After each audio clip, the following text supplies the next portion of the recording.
Hollywood, California, Monday, September 7th.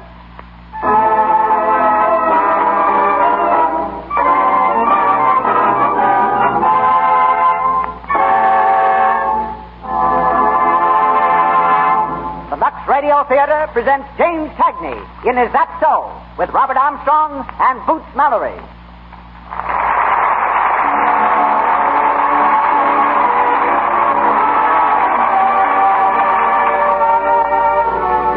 Presents Hollywood. During the next hour, the makers of Lux Flakes bring you an entertainment headed by such famous Hollywood celebrities as James Cagney, Robert Armstrong, Boots Mallory, Cecil B. DeMille, Dr. A.H. Giannini, Sheila Graham, and Louis Silvers.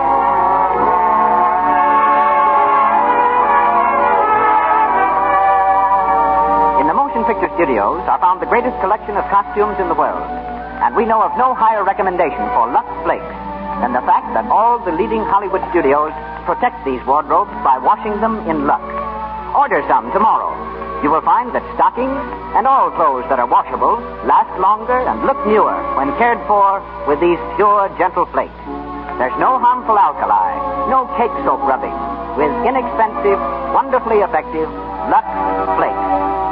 And now, our producer, ladies and gentlemen, Mr. Cecil B. DeMille.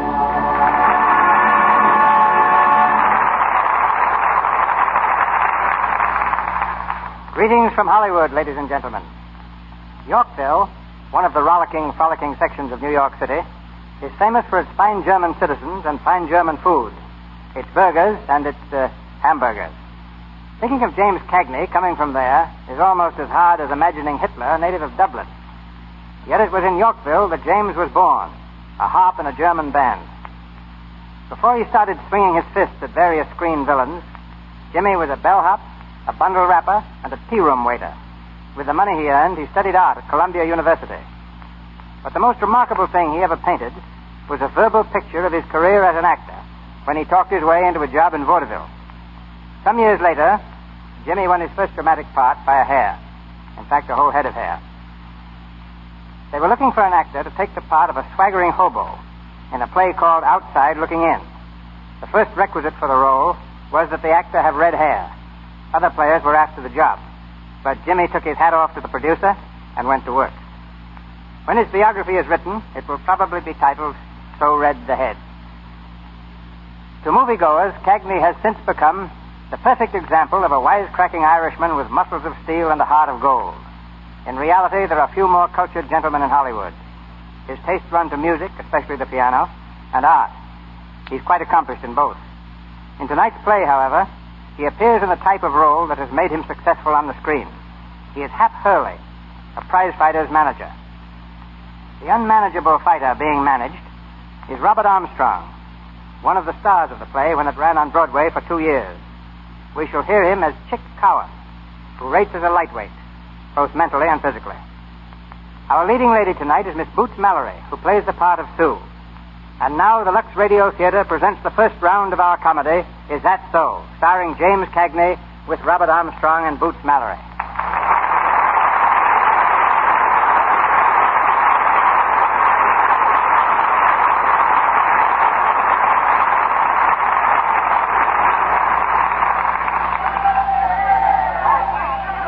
We're in the dimly lighted dressing room of the Bronxdale Fight Club in New York City, where we find Hap Hurley and his fighter, Eddie Chick Cowan, the pride of Brooklyn. Chick, ready for the next bout, has just had his hands bandaged, but there's a dreamy look in his eyes, which seems to cause Hap a great deal of concern. Hap paces the floor nervously, offering last-minute advice. Now, Chick, listen, just remember one thing, will you? Keep your mind on the fight. Don't think of nothing else. Just think about the fight. What? The fight, remember? You're fighting tonight. Hey, Hap, you think she'll be there? Oh, about crying out loud. Will you forget James for a minute? I'm talking to you about a fight. Now, this is important. If we don't win, we don't eat. Gee, Hap, she's got such pretty eyes. Oh, now, look, Chick, I'm going to tell you just once more. Every nickel we got, our whole into the purse. Everything's riding on that busted snozzle of yours. Now, will you please, for my sake, for your mother's sake, will you please forget that dame for a while? Boy, has she got pretty teeth. Oh. Just like corn on a cob. No kidding. I wish you'd have broken a leg before you went to that Brooklyn yesterday. I wish you had born a hermit. Okay, you guys, you're on that. Okay, well, come right up. Now, come on, Chick. Now, look. Just like I was telling you, this guy's a sucker for a straight left. see? I wish I knew where she was sitting. I'd like to wave to her. I bet she'd like that. Oh, all right. Don't listen to me. Go ahead and get your head punched off. And then see how much that dame will think of you. Oh, is that so? Yes, that's so. And fight you, won't I? Listen, you get this. Come here.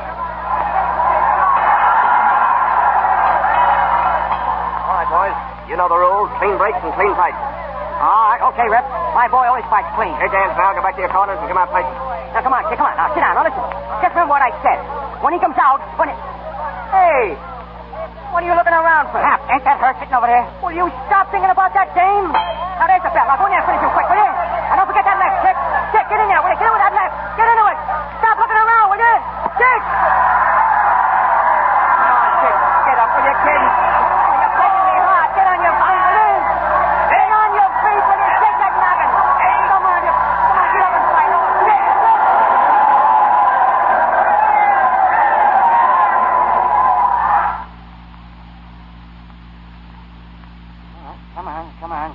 Come on, Chick, get off the grass.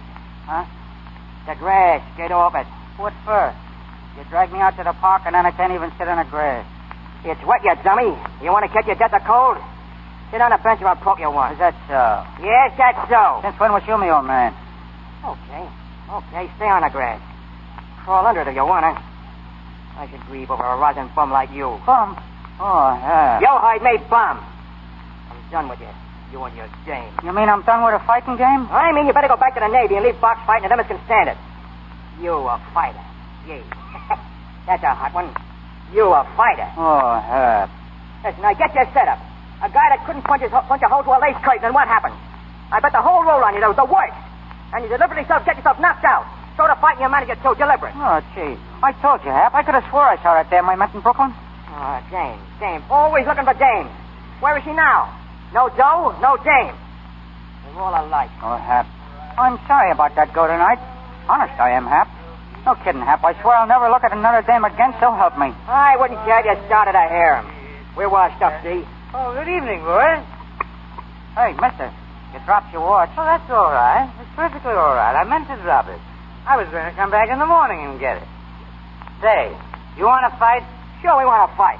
I'm this boy's manager, and he fights anybody, see? All right. Tell him to take off his coat. Huh? Come on and fight, you coward. Hey, take it easy. Hey, you know who this is. I don't care who he is. I'm going to knock his block off. And then I'm going home and do the same thing to my sister's fiancé. Oh, now listen, chump. This is Eddie Chicowan of Brooklyn. I don't care if he's an admiral in full uniform. Come on, Mr. Chicken Oozes. I'm going to knock your head off. Oh, now listen, mister. Look, you wouldn't want to take advantage of a poor sick man, would you? Sick? Who's sick, Hap? Who's sick? You are, you sap, you are. Shut up. Yeah, poor sick as anything. He had kind of a bad fall a night. Oh, is that so? Are you really sick? Yeah. I ain't feeling very good today. Well, now, that's too bad. Look, someday when you're feeling yourself again, you come around and I'll knock your head off. Is that all right? Sure, that's fine. Is that so? Who said it was fine? Listen, mister, he'll get his head knocked off when and where I tell him that. I'm his manager, see? Oh, you are you? Yeah. Well, now, let me tell you, Mr. Hurley, Hap Hurley. Quite so, Mr. Hurley. And this young man is... Eddie Chicowan of Brooklyn. Eddie Chicowan? Yeah. Oh, it seems to me that I've heard that name somewhere. Yeah, Hap just told it to you. Oh, yes. Yes, that's where I heard it. I knew I'd... Oh, I beg your pardon, gentlemen. My name is my card. Oh, thanks. Mr. C. Clinton Blackburn. This is Mr. Blackburn, Chick. Pleased to meet you, Mr. Blackburn. You know, if my head would stop going around for a minute, I could think. Didn't I see you whip young Tierney last month? Oh, and what a lacing he gave that bum. And when I think of what he did tonight, that makes it even worse. Something go wrong? Yeah. He turned around and looked for a dame. Lay you off, will you? Look, Hap, I'm awful hungry. How's for getting a couple of hamburgers, huh? Yeah. How about some nice breasted chicken on the glass? No, I think I'll get a nice sirloin steak. And what do you think you're going to use for money, slug? Pardon me, but do you boys mean that you're broke? Broke? Listen, mister. Tomorrow we start borrowing from the church mice. Get it? Oh, that's terrible. No, I tell you what. You boys come home with me, and we'll get something to eat. What do you say? Oh, that's awful nice of you, but... No, not a word. We'll take a taxi. I live way over that way. In Brooklyn? No. Park Avenue isn't in Brooklyn. Swell, huh? I'll get a taxi. Taxi! Hey, Hap, you suppose it's all right? I think this guy is nuts. It's easy, you sap. Didn't I tell you you're stuck with me? You've been living on Park Avenue?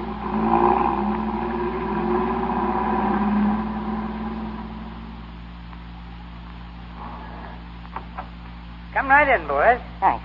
Johnson. Johnson. Oh, I've got an awful headache. Oh, you'll be okay in the morning. Johnson, where are you? Pretty swell joint, eh, Chick? The berries. I'm sorry, boys, but the servants seem to be out. You just drop your things over there. We'll see if we can find something in the kitchen. Hey, somebody's coming. Johnson. Oh, it's you, Parker, eh? Hey, in the town again, weren't you, Clint? I was beautifully. Mr. Hap Hurley, Mr. Eddie Chicktown of Brooklyn, my future brother-in-law, Mr. Robert Parker. Nice to meet you. Well, I wish you'd make a little less noise, Clint. And you needn't bother calling for Johnson or anyone else. The servants have left. Oh, they've left, have they? Well, I don't have to ask why. Where's my sister? She'll be home presently. Does she know the servants have left? What difference does that make? They left because I told them to leave. I hope that's sufficient explanation. When Sue comes, tell her I'll be in the library. Oh. You and that guy get along fine, don't you, Clint? Yes, don't we? Oh, I wish I had enough nerve to do what I'd like to do. That bad, huh? It's worse than that. Say, I think you boys can do something for me, if you will. You want me to take a poke at that guy? Hey, you're always taking a poke at somebody. It's the one you wouldn't do it at the right time.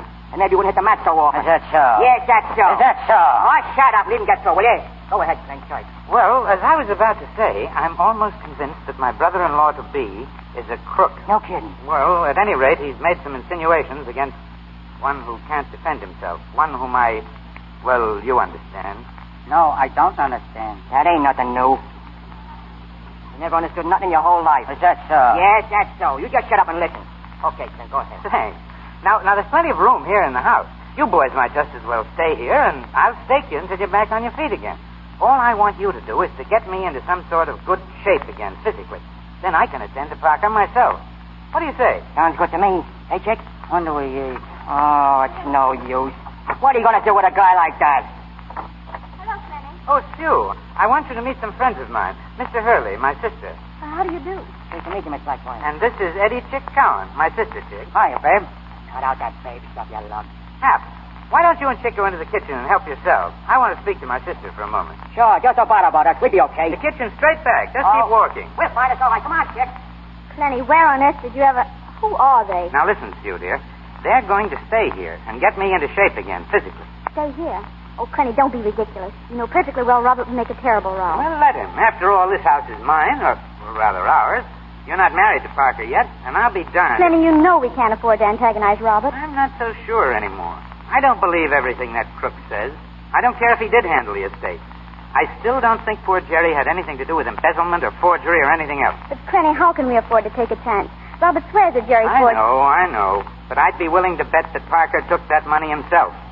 You know as well as I do that our brother never gambled, so how could he possibly have owed all that money? And forgery?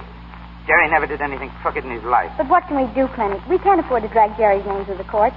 It'd be different if he were alive and here to defend himself. Well, he isn't. And Parker has enough evidence to blacken his name and ours, too.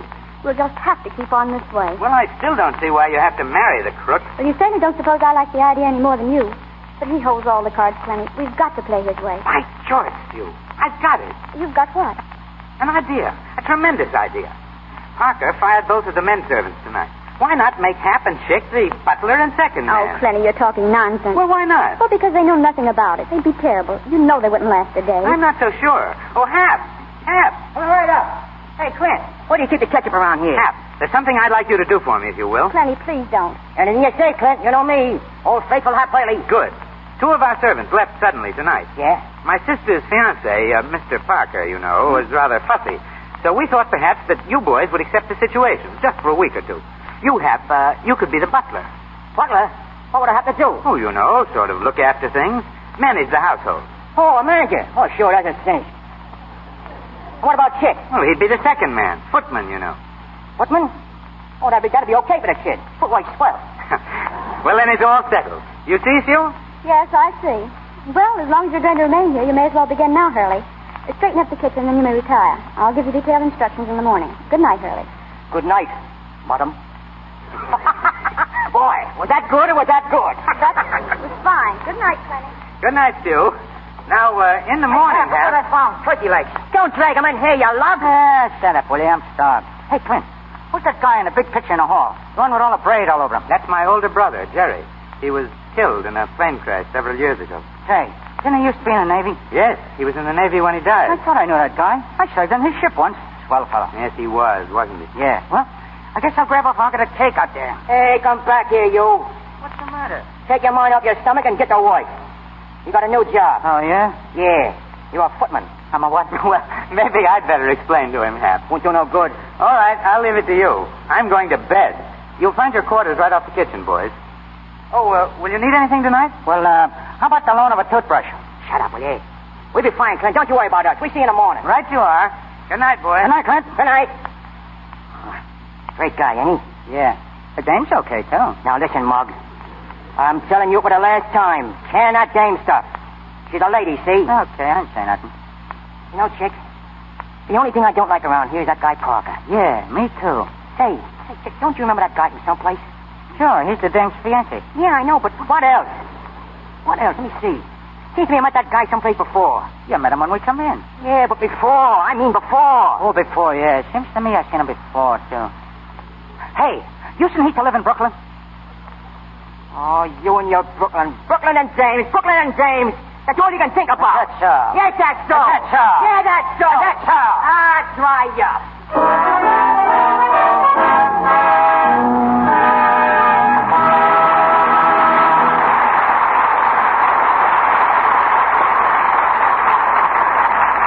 In just a minute, we'll continue our presentation of Is That So? But first, a little domestic drama between the scenes.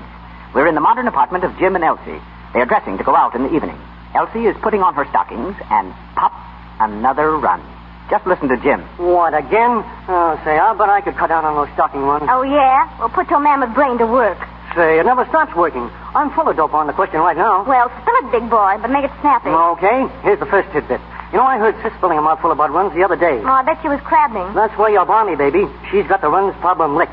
Come on, Sis says, I tell a guy how you do it. Elsie's runs are driving me nuts. And she says nothing to it. Hardly a run have I had since I switched to Lux. Hey, that's an idea. No, I'll say so, Cupcake. And here's another. Another what? Another juicy bit. Heard my secretary spill this one on the phone. I suppose her stockings never pop a run. Right the first time. And you know why? She uses Lux. Lux. Well, I'm a smart girl, too. Here's where I switched to Lux. Clever women everywhere are learning how Lux cuts down on stocking runs. It saves elasticity, you see. Cake soap rubbing and soaps with harmful alkali weaken elasticity. Then, even a slight strain on your stockings may snap a thread and start a run. Try Lux. You'll be amazed at how much longer your stockings wear. And once again, Mr. DeMille. We present the second round of our comedy, Is That So? Starring Jimmy Cagney as Hap Hurley and featuring Robert Armstrong and Boots Mallory. It's 1 week later, and all is not well. Despite the fact that they've tried their best, Hap and Chick don't seem to be cut out for domestic service. We find them preparing a buffet breakfast for Sue and her fiancé, Robert Parker. Hap and Chick are standing at the buffet, clumsily juggling the hot plates, as Parker glares at them from the table. Hurley, will you please hurry that breakfast? Yeah, sure. Coming right up. Come on, step on it, will you, Chick? I'm doing the best I can, and what do I know about cooking eggs? Oh, what do you know about anything? Look out! Ellen, what was that? I think I dropped the plate. Pick it up, you dope. Pick it up. What for? It's all busted Oh, anyhow. I ought to slug you. Give me that ham. If it's for Parker, season it with cyanide. Here's your breakfast, Miss Sue. Thank you, Hurley. Hey, Hap, I forget. Does that Parker guy get 2 3-minute eggs or 3 2-minute eggs? Cowan, will you please remember to place a mister before my name when you speak of me? Keep your shirt on. You're going to feel lucky I talk about you at all. Go on, Chick. Fix the egg. Oh, wait a second, helpless. I'll show you. I've never heard of such impertinence, Sue. I don't see how you tolerate such servants. Oh, they're making such a change in Connie. I think we can put up with them for a week or two. Here's your egg. Mr. Parker. Must you do that? Oh, stop beefing, will you? If you don't like the way things are done around here, why don't you do it yourself? I'm sorry, Sue, but I refuse to tolerate such treatment. When you've taught your servants more respect, I shall return for my breakfast. Good morning. Hurley, I'm afraid I must insist that you be more careful of the manner in which you treat my guests. And after all, Mr. Parker is my guest. Yeah, but from what Clint tells me, that guy ain't exactly welcome around here. Please, Hurley, some fresh toast. Okay, I get it. Some more toast, Chick. Gee, Hap, I can't wake that toaster.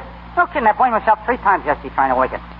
Why can't they eat bread plain around here all the time? More toast, more toast, more toast. Okay, useless. Go on up to the gym and tell Clint he can come down for breakfast. I'll make the toast myself. Go on. I don't get no consideration around here at all. Always do this, do that. I'm a chicken. Say, Mitsu, can I speak to you a minute? Why, yes, Hurley. Yeah, that's one of the things that's been bothering me. That there Hurley business. I don't understand. I mean, you've been teaching me all that etiquette stuff and how to talk and say the right thing and all that, but I've just been wondering, is it etiquette for a dame, I mean a lady, to call a guy, a man, by his last name? To me, it just don't seem right. You mean it doesn't seem right, Hap? Yeah, it doesn't seem right. Sounds sort of cockeyed. Well, it's the custom, Hurley, to call servants by their last names.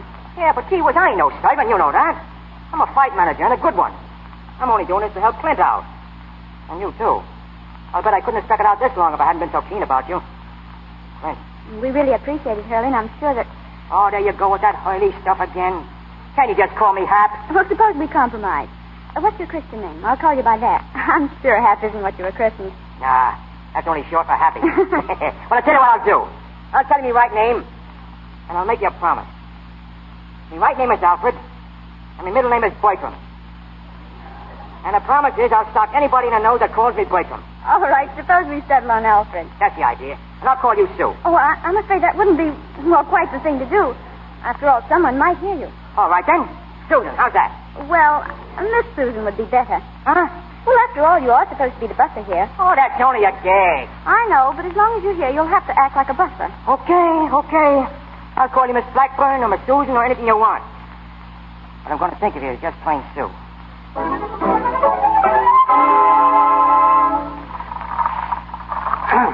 All right, Clint. 3 more. 1, 2,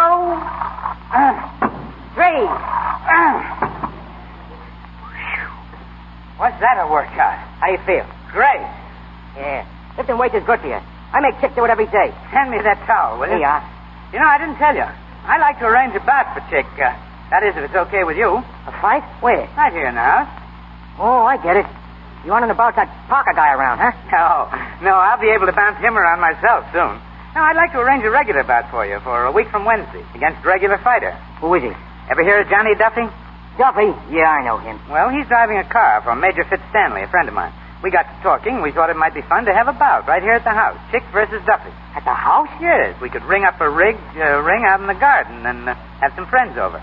I thought it would be good training for Chick. Yeah, it'd be kind of a workout for him. But a palooka like Johnny Duffy ain't no match for my boy. I'll have to tell him to take it easy. Chick's coming around all right, eh? Coming around? Right now, he could lick 9 gorillas. Well, of course, this is just sort of a friendly match with Duffy. But, Hap, do you think we could trust Chick with a real bout? What do you mean? Can we trust him? Say, I seen a guy offer him $2,000 to throw one of the Navy championship fights, and Chick nearly threw him off the boat. That isn't what I mean, Hap. I don't doubt his honesty. I'm talking about women. Is he likely to repeat that last fiasco? Oh, I don't know, Clint. But I'm pretty sure if we got a real important battle, he'd keep his mind on it. You really think he's ready to go? Oh, I just drop my hat. All right. Hand me that phone. What are you going to do? I'll show you. Do you know Pat Kelly? Yeah, sure. He manages Soccer Goodman, light heavyweight champ. Yeah, I know he does. That's why I'm calling him. Hello. Mr. Kelly, please. This is Mr. Blackburn. Just tell him Clint Blackburn. He'll know. Hey, you mean to say you're going to... Hey, Chick! Hey! Chick, come up here! Hello, Pat. How are you? Well, that's fine. Say, Pat, do you know Eddie Chick Cowan? Well, I've acquired an interest in the boy. How about doing business? No. I mean for a bout with soccer, of course, for the championship. Oh, you do, huh? Well, how much? Wait just a second, Pat. Say, Hap. Yeah? Is it the usual thing for a champion to demand a guarantee before agreeing to fight for his title? Yeah, that's right. Cash on the line. Oh, I see. All right, Pat. It's a deal. I'll be down with Hap Hurley tomorrow, and we can discuss the thing in detail. You call me Hap? Uh-huh. Shut up a minute, shut up. About 4? Right. See you then, Pat. Well, Hap, it's in. Yeah. You hear that, Chick? We fight the champ. No kidding. We sign the papers tomorrow and post a guarantee of $10,000 for Goodman's end of the purse. 10 grand? Of course. Why not? Yeah, but 10 grand, that's a lot of dough. Well, I've seen Chick work out, and I think he's worth the gamble. You see that, Chick? A match with the soccer laid right in your lap. Gee, I'm going to call up that dame in Brooklyn. She'll be tickled to death. Listen now. You ain't calling no dames, you understand? Oh, ain't. You ain't. Oh, said so. I say so. Oh, yeah? Yeah. Is that so? Yes, that's so. Is that so? Yes, that's so.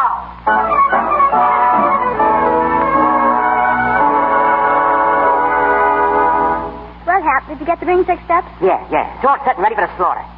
Tickle murder that Duffy guy. Fellow, Hap, not guy. All right. But he murder him anyway. You know, I can't get used to that fancy language. I've been doing some heavy wrestling with it, too. You know I don't correct you out of meanness, Hap. It's only that, well, I do want you to improve yourself. Oh, yeah, sure, I know that. Well, after all, you don't want to be a prize fighter's manager all your life, do you? Why not? What's the matter with being a prize fighter's manager? Well, there's no future in it. Future? What, do you think you're ever going to stop fighting? But it's now that you've got to look ahead to what you intend doing. Yeah, that's right. That's something I want to talk to you about. You know, Chick meets the champ in 3 weeks now. You think you'll have a chance? A chance? Listen, he'll put that stalker out like a light. And when he does, well, that's what I want to speak to you about. Well, I'm afraid I don't understand. Well, with Chick the champ, that sort of changed things around, you know what I mean? I'll be in a big dough, and as soon as I get this English gag licked, why, I'll be a couple of different guys, see? Now, what I mean is, you see, I'm no good at this sort of thing. What on earth are you driving at? Well, look, here's how it goes. Win, lose, or draw. We're quitting tonight, me and Chick, right after the duffy scrap. Quitting? But why? Well, we've got some heavy training to do, and we can't do it wrestling coffee pots. Now, with me out of here, that means I ain't a servant. And when I ain't a servant, that's a horse in a different garage, see? When I'm a stock peddler's pilot and I'm in a dough, well, then, how about it? Do you realize, Hap, that you haven't said one thing yet that makes any sense? Yeah, I guess not. Well, it's only this, Miss Sue. All my life I've been hating women. I've been steering Chick away from them. I've been giving them the cold shoulder myself. Oh, they was bad medicine. Anyway, that's what I thought. But I was wrong, see? I was 100% wrong. Well, here we go. I'm crazy about you, Miss Sue. Why, Hap? Oh, I've been crazy about you since the first time I laid my eyes on you. I know I ain't good enough for you, I know that, but then nobody is. Nobody or nothing. Well, I hardly know what to say. Oh, I'll do anything for you, Miss Sue. I'd even stop picking on Chick. Oh, I ain't no good at telling things like this. There's a lot of guys got more brains than I got, and more dough, and better looks and all that. But there ain't nobody in the world could think more of you than I do. I'm terribly sorry you feel that way, Hap. Why? Is there no chance for me? Well, how can there be? Why, we live in different worlds. It's just impossible, Hap. Well, why is it impossible? What makes it impossible? Oh, hundreds of things. Family, position. Family? Huh. What's the matter with my family? I go with the nicest family you've ever seen. I'm Irish, see? Straight through I'm Irish. And I got the blood of kings in me. Back in Ireland, my family was the top. From way back. And all we ain't got now is money. You make it so terribly difficult, Hap. Is that all you got to say? Make it difficult? Well, what can I say? Okay. I get it. Oh, I don't know where I ever got the idea I stood a chance with a gal like you anyway. Must have been off me nut. Oh, please don't feel that way about it, Hap. I like you. I like you a lot. Really, I do. It's just that... Oh, well, sure, I know. Well, don't let her worry you. We just forget the whole business. Hap, come back. Oh, skip it, Sue. Hap, listen.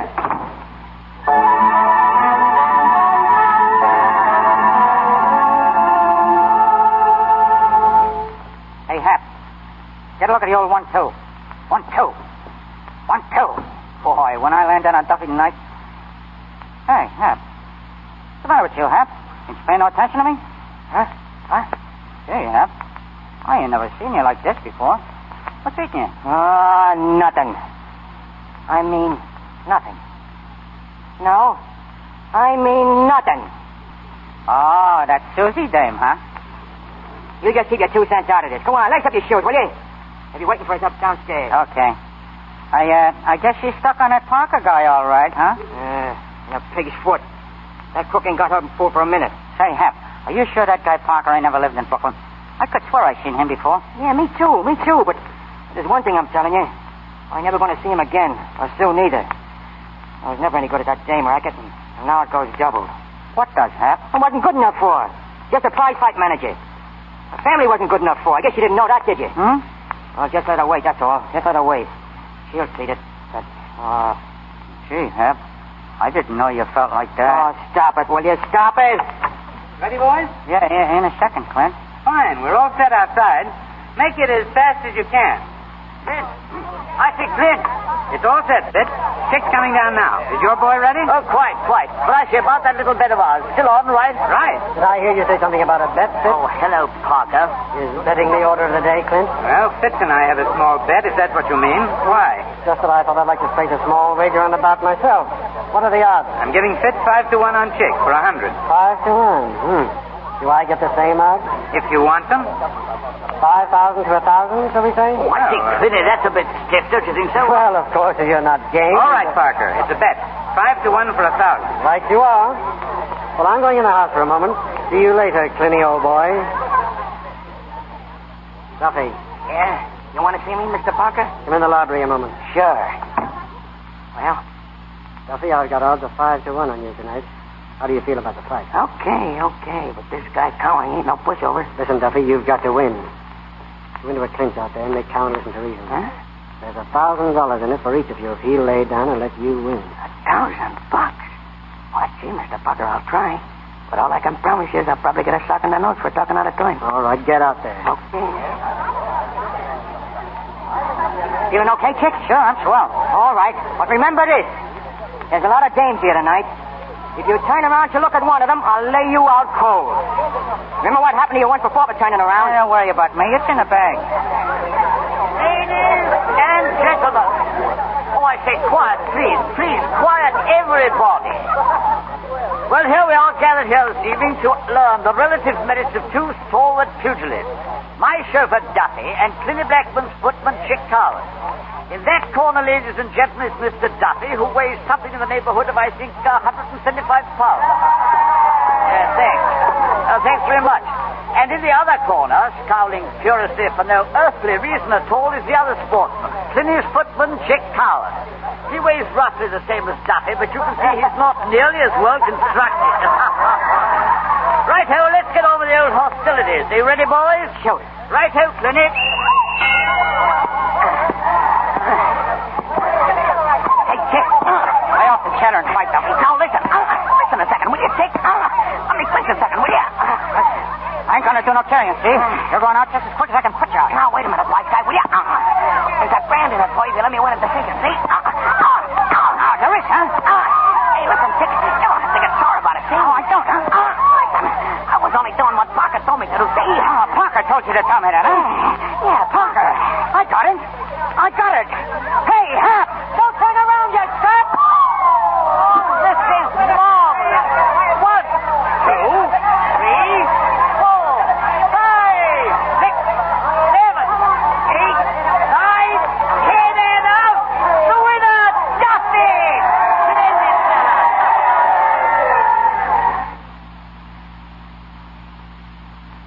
Come on, Chick. Snap out of it. Come on, you dumb egg. Snap out of it so I can take a poke at you myself. What hit me? Duffy hit you, you egg-headed dope. Why, let me at him. Sit down.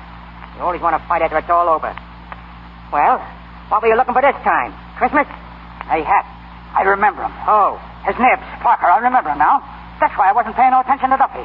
All of a sudden, I remember who this Parker is, and then... Well, now, isn't that just dandy? So you remember him, huh? Well, maybe if I call him in, you'd like to slip him a nice little kiss. Nah, you don't get me, Hap. Parker. We've been trying to figure him out all this time. Well, listen, he's the guy that tried to slip me $2,000 for throwing the Navy championship fight. What? He is, I tell you. He just tried to do the same thing tonight. Duffy told me. Well, then that makes him the guy who was kicked out of the Navy on that forgery rap. Sure, Parker. Holy smoke, that's who it is, huh? Oh, boy, this is terrific. Clint will be tickled, huh? Oh, he's just about shit us all around for luck. Oh, boy, so he was the guy in San Pedro, huh? Sure, it was Parker, all right. And he offered me $2,000 to fold up. Kid, you're okay. Oh, Mom, I could do a little dance for that news. Boy, you're a wonder. Yes, it was very clever of both of you. Oh, say, Clint, we were just talking about you. I know. I admire your cleverness. In fact, you're too clever to be wasting your time here. But, Clint, Chick just told me Yes, that... I heard. And as soon as both of you can dress for the street, please go. Throwing me down for a few measly dollars. Hey, wait a minute, Clint. You got this all Oh, wrong. for your own sake, you ought to listen, Clint. Chick just remembered There's where really no discussion necessary. If you leave an address, I'll send your wages to you. In the fight with the champ? Let you off? Unless you can find another idiot to post a guarantee of $10,000.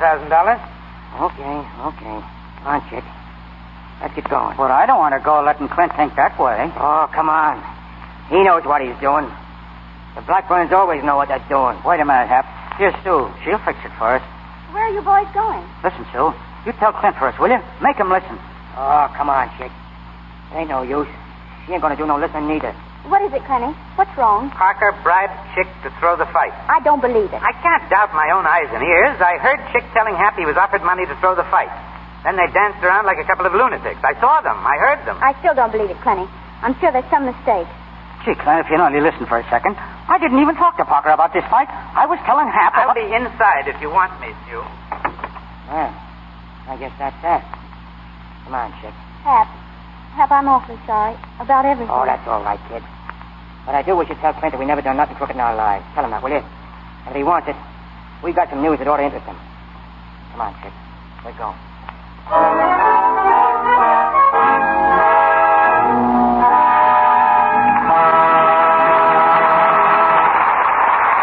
We pause for station identification. This is the Columbia Broadcasting System.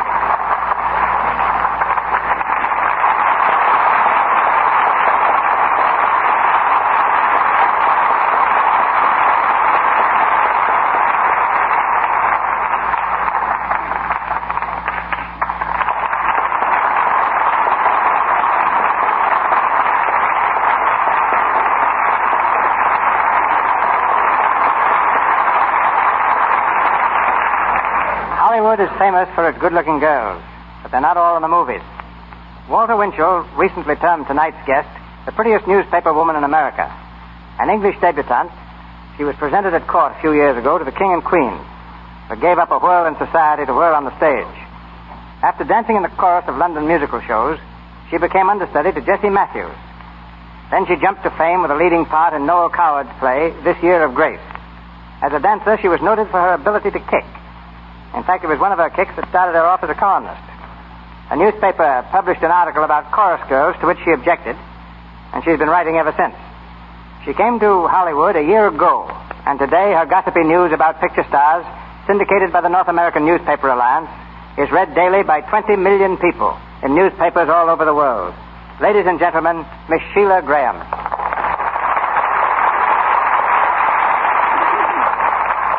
A very nice introduction, Mr. DeMille. After all, Sheila, you have 20 million readers. What would you like me to speak about? Your job? Nothing about luck? Well, luck speaks for itself. I wish more stars spoke for themselves. For example, Jean Arthur, star of your new picture, is extremely shy. She sincerely believes she has nothing of interest to tell a reporter. Silence is golden. But not on the radio.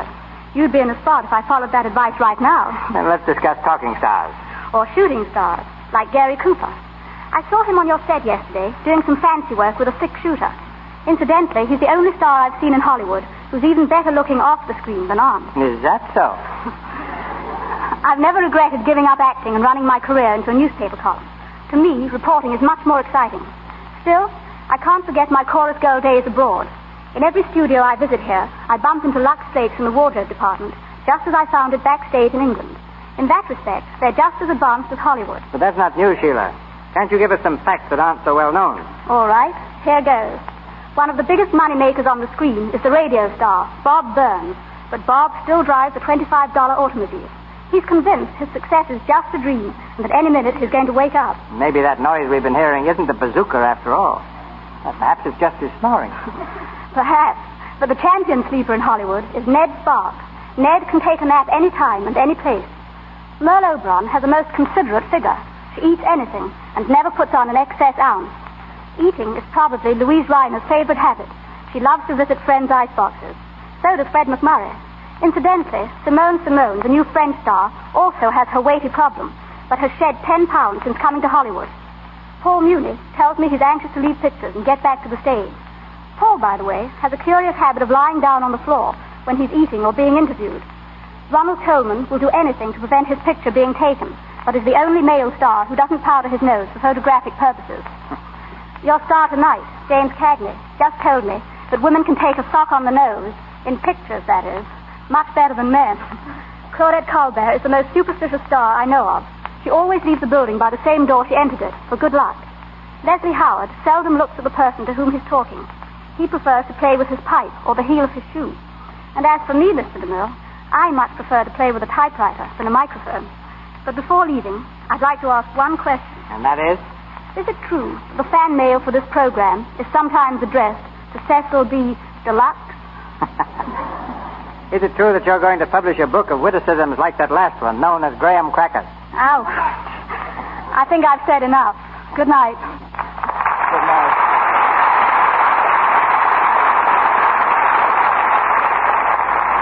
We raise the curtain on the final round of Is That So?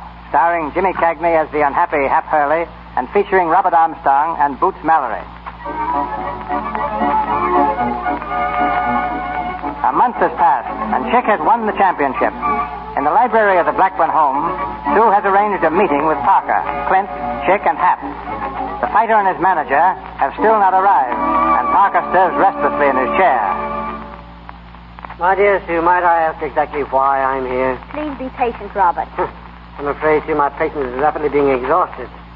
Wouldn't it be just as well if we postponed this gathering of yours until some more practical time? Oh, I couldn't think of putting this off any longer, Robert. This is something I've dreamed of for years. Clenny, will you answer that? I suppose I'll have to. Hi, Clint, old boy, old taco pal, old boy. Hiya, Clint. Come in. Oh, thanks. Come on, stupid. Good evening, Hap. Hiya, Sue. Make a new world champ. Congratulations, Chick. It was nothing at all. Hiya, Parker, old bean, how's tricks? Just what is the meaning of this, Sue? Sit down, Robert. I'll explain everything. Yeah, sure. Pull up a chair, Parky. Well, Sue? But first, Robert, I'd like to make a public apology. I've made it privately several times. I think I'll feel a lot better if I make it again here. Oh, now, Sue, listen. You don't have to. Please, Hap, I want to. I want to apologize to Hap Hurley for having been such a pompous little snob. I'm sorry, Hap, really. There now, I do feel better. You didn't hold this little party for that, did you? Patience, Clenny. We now come to a second vital point. My engagement to Robert Parker is here and now brought definitely to an end. That's telling them, Toots. Shut up, you. Well, that's the first good news I've had in weeks. So the engagement is broken, is it? Definitely. No, that's too bad. I was hoping there'd be no necessity for something ugly. Are you quite sure, Sue? Quite sure. I imagine we shall have to go to the law about a little matter of embezzlement and forgery after all. And courts are such a bother. Oh, I don't think you'll be bothered with courts much. Stop beating about the bush, Sue. What have you got up your sleeve? Well, as a matter of fact, Clint, I don't think that Mr. Parker's going to remain in this country very long. Do you, Hap? Well, personally, I think he's going to find it kind of hot around here. Of course, if he wants to stay, that's up to him. But if he's wise, he'll scram, and scram quick. South America would be nice. Don't you think so, Chick? Yeah, it's all right. But a lot of guys like Canada better. Pardon me, Sue, but aren't you a little premature about my plans? You're forgetting about your brother. He was involved in a little difficulty, as I remember it. I think his memory should be considered. It's being considered, Robert, I assure you. Now comes the third vital point. Robert Parker, it gives me the greatest pleasure possible to inform you that we know you to be a liar and a thief. What? And a double-faced water rat in a bargain. Why, you sit down before I slap you to sleep. We got the goods on you, Parker. I took it on myself to do a little investigating for Sue here, and I found out plenty. The way I understand it, you showed Clint and Sue proof that some dough had been lifted out of their estate. Then you showed them notes their brother was supposed to have forged and some records of gambling losses. But you didn't hand over the notes, did you? No. You kept them to hold over their heads. Well, that's called blackmail. Don't be ridiculous. Yeah, it's blackmail. You've known all along that I've hated you, and that Kenny hated you. That you used our love for our brother Jerry just as a means of marrying a portion of the Blackburn money. Well, it didn't work. I'm going to marry Hap Hurley. Huh? Sue, you mean it? Sue, think what you're saying. Well, I have thought. I love Hap just the way he is, and I wouldn't change him for anything. Oh, gee, Sue, That's too bad. Think of the shock when members of the social register read that Jerry Blackburn... Don't worry. There won't be nothing to read. We've been looking into your past, Parker, and we got you all lined up for a nice room and a bed in a state prison. Really? Yeah, really. You was in the Navy for a while, wasn't you? I in the Navy? Yeah.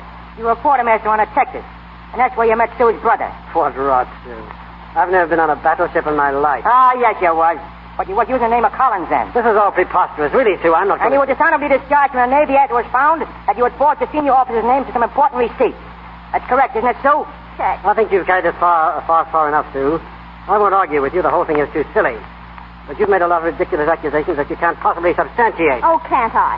Check, when was the first time you saw Mr. Parker? Well, I'm the favorite to win the Navy championship in the light heavy division, see? And this guy Parker, he was a quartermaster on our ship. He comes up to me and offers me $2,000 to take a dive. Wait a minute. Listen, Hap, is that what you and Chick were discussing the night of the fight with Duffy? Yeah, sure, Clint. Sure. That's what we tried to tell you. I was telling Hap that I recognized Parker. That was the reason I turned around. He told Duffy to offer me $1,000, and all of a sudden I put two and two together, and it spelled Parker. Well, I don't know what to say, boys. I've never been so ashamed in all my life. Oh, forget it. It just took you a little time to get on to things, that's all. But the fight, I've been wondering about that all night. Who provided the guarantee for Slacker Goodman? Well, it was Sue. You? You mean you put up $10,000? Yes, and it proved to be a very good investment. I now have a half interest in Chick and a full interest in Hap. Then you and Hap really... Oh, she was only kidding me about that, Clint. You got nothing to worry about. Did I say anything about being worried? And did I say anything about not being serious? Oh, now, wait a minute, Sue. I can take kidding just so long. Then it ain't kidding no more. But Hap, I meant it.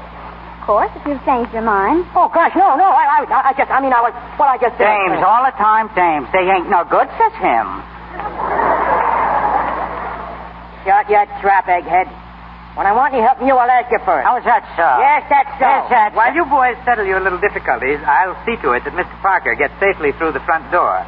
Come, Mr. Parker, you're leaving. Say, Clint, just one poke at him first, huh? Oh, no.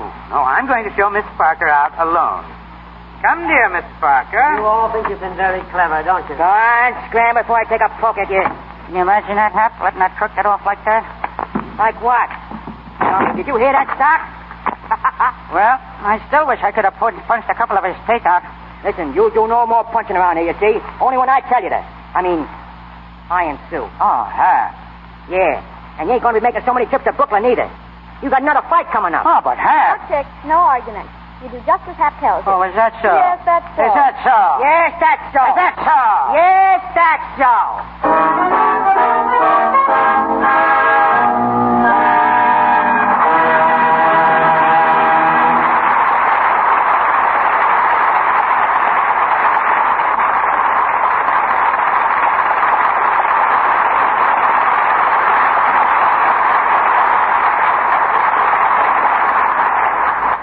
Tonight's star, James Cagney, returns to the microphone shortly.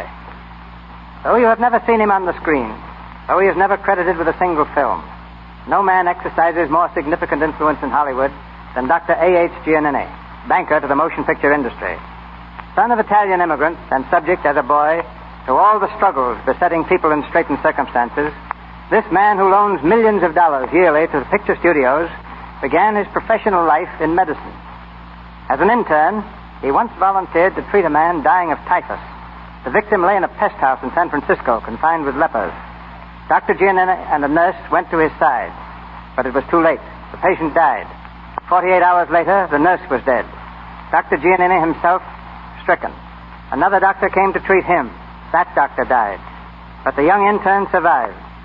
During the Spanish-American War, he again volunteered to administer to 1,200 Negroes, desperately ill with smallpox. For this service, San Francisco publicly honored him. Dr. Giannini left his practice to follow his father and brother in a small banking business. Today, practically every major studio in Hollywood owes its start to him. He is now directly connected with films as president and chairman of United Artists Corporation and trustee of both Columbia Pictures Corporation and Universal Pictures Corporation. His presence is distinctly an honor to the Lux Radio Theater. Ladies and gentlemen, Dr. A.H. Giannini.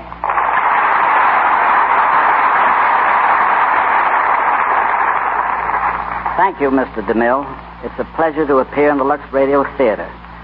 The importance of the motion picture industry in the world today is second to none.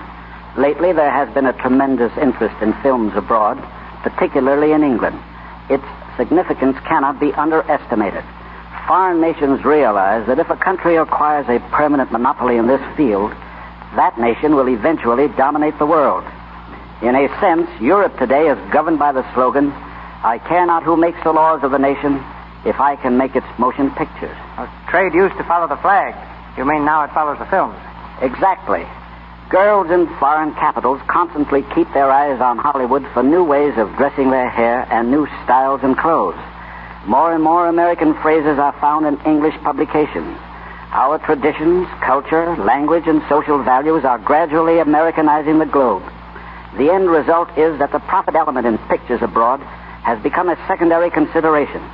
Their prime consideration right now is to maintain their own tradition and history. 25 years ago, Doctor, banks not only refused to loan a penny to motion pictures, but I know of one bank that said they preferred not to have the account of any motion picture company. You ended all that. But what prompted your participation in pictures? First, I realized that the motion picture was the only commodity in the world for which people were willing to pay sight unseen. Any merchandise that can influence people to that extent must, I concluded, be worthwhile. Second, motion pictures have an almost limitless field. They are made to be enjoyed by everyone. Third, they appeal to children. To me, that was and is yet the best assurance for the future of any business. I've seen what children can mean to banking. Many years ago, I started the first school savings system in California, and later in states all over the nation. These accounts, which began with pennies, have since increased into the millions. Yet when I entered the motion picture field, I was not entirely alone. A new bank in Hollywood was beginning to give recognition to movies. Mr. DeMille was its first vice president. Not because I had money, but because I knew pictures. But to you, Doctor, goes the distinction of being the first man who definitely made art a respected security for a loan. On one occasion, I was criticized by bank examiners for putting $500,000 in a company distributing Charlie Chaplin's picture, The Kid, instead of investing that money in gilt-edged securities. Several weeks later, my loan was repaid, but the gilt-edged securities tumbled from $100 a share to $80. In 1929, when the country was plagued by depression, Hollywood again limped to Dr. Giannini. Largely through his help, not a single studio closed its doors throughout those trying times. Production, in fact, actually increased. Tell us, Doctor, how do you determine if a picture studio is a good risk? By applying practically the same principle I used years ago in New York City. At that time, Mrs. Giannini and I often had young guests at our home, schoolgirls and boys. They loved to visit us because I always showed them motion pictures. I had a purpose in doing so. I wanted to see what photoplays they applauded the most. It was the studios whose films these youngsters liked best that got the help they needed. Today, the only difference is that I make my decisions by the applause of the nation. And in so doing, Dr. Giannini has been the financial rock to which motion pictures have cast their anchors in every storm. A rock with anything but a heart of stone. It's been a long time since I've been in medicine, but I haven't forgotten that a doctor must know not only the body, but the man as well. In a similar manner, have I made character, as well as a man's business, the real basis for my confidence in him. Thank you, sir, and good night.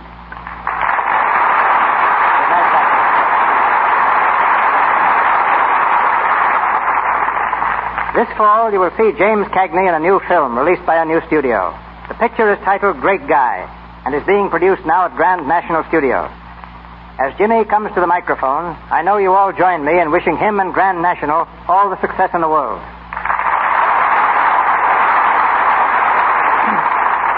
Thank you, Mr. DeMille.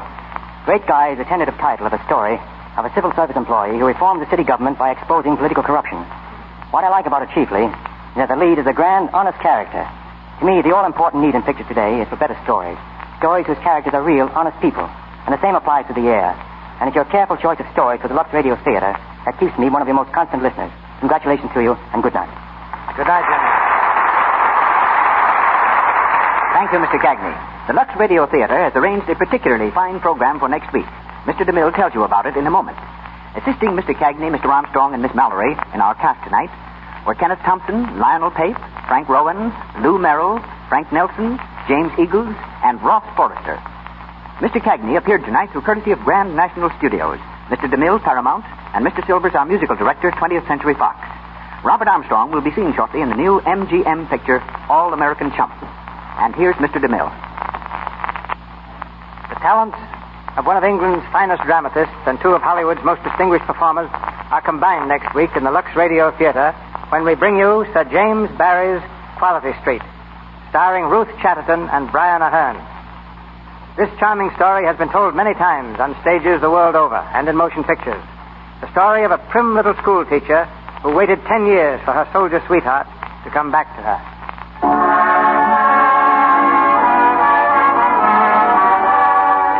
Our sponsors, the makers of Lux Flakes, together with Miss Chatterton and Mr. Aherne, join me in inviting you to be with us next Monday night in the Lux Radio Theater presentation of Quality Street. This is Cecil B. DeMille saying good night to you from Hollywood.